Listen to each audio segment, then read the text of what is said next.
The start of Gearbox. Oh, wait a minute. It was just cold. Right, okay. The music of Gearbox, utter shite.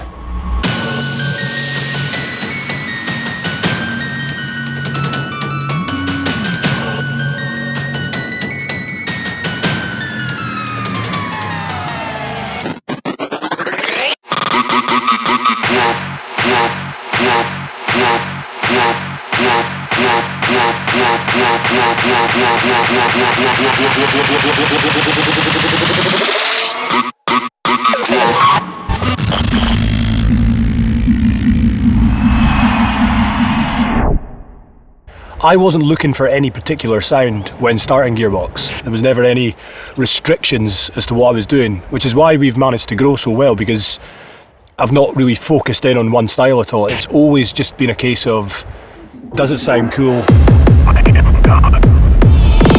Do I like it? Yeah, it's cool. Then I'm going to release it.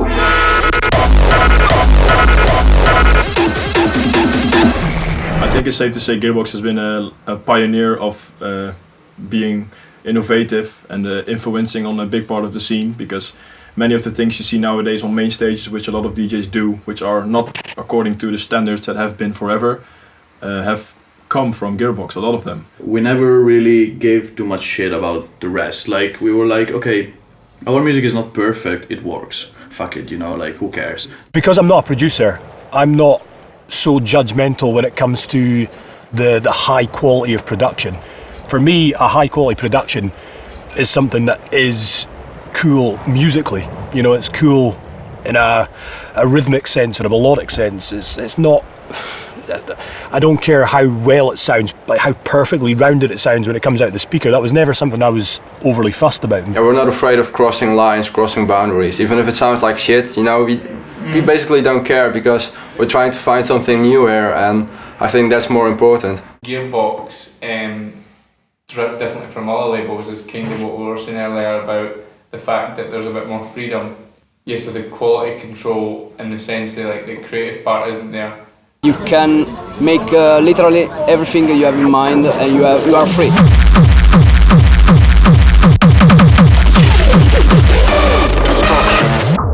None of the tracks released there, they were like super perfect like we hear nowadays. Okay, this idea is nice. It could work better, like quality wise, but it's good. Like, I'm gonna release it.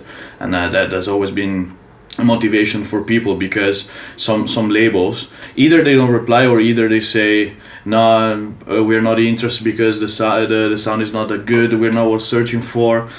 And in Gearbox there's always been okay, let me listen to your track. Okay, you can do this. I can hear the idea, this can be a hit, it can be a good track for the dance floor. Let's just work on these points, and we're all together, you know. I remember as well hearing this rumour, like, if you join this label, then they need the track to be this certain way, and we were like, oh no, Fuck that. we don't want that. Like, a big example would be Thera. We sent Thera the same song we sent Phil, and Thera said no way, like that's not good enough. And then 2 releases later, Thera messaged us saying, would you like to come to Thera Records? And we were like, oh no. Too late. Like, The ship has sailed. if you can't see beyond what's in front of you, then you're going to miss an opportunity.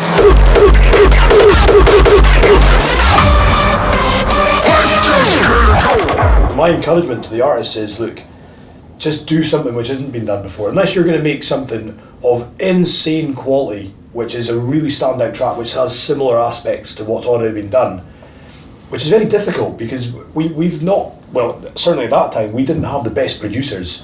We just had the most creative minds. Yeah. And instead of telling them to keep within this certain style, I've said to them, look, just create, do whatever you can, try and make it original, do something which hasn't been done before, try stuff which doesn't necessarily work, but it will work when you play it live.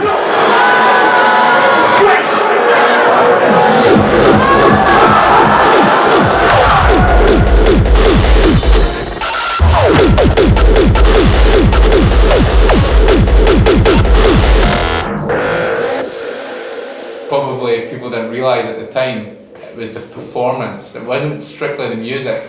And even like, you speak to people that really understand the whole package, like Remco and Yuri really understand that. Like, they always used to tell us, Don't listen to the quality thing, because if people really want to know what a quality is going up on a stage and making people go crazy. No, you play there on stage and people need to have the time of their lives, they need to get completely crazy, you need to deliver them a great day or night. It's all good and well starting a new label and following trends and stuff, but you're never going to be a leading label if you don't lead. I don't often see other labels or artists coming with certain ideas. I mean, there are, but in Gearbox there are just the way more. The ratio is way higher than other labels. You can notice that Gearbox started growing out of, you know, pure passion and pure love for the music.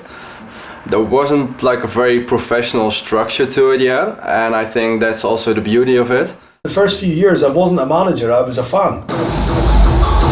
I was a fan and I was helping the guys. It was never a case of I want to make money from this, it was all passion, and I just wanted to turn up at the parties and support them because I loved the music more than anyone else, because the music was exactly what I wanted to hear.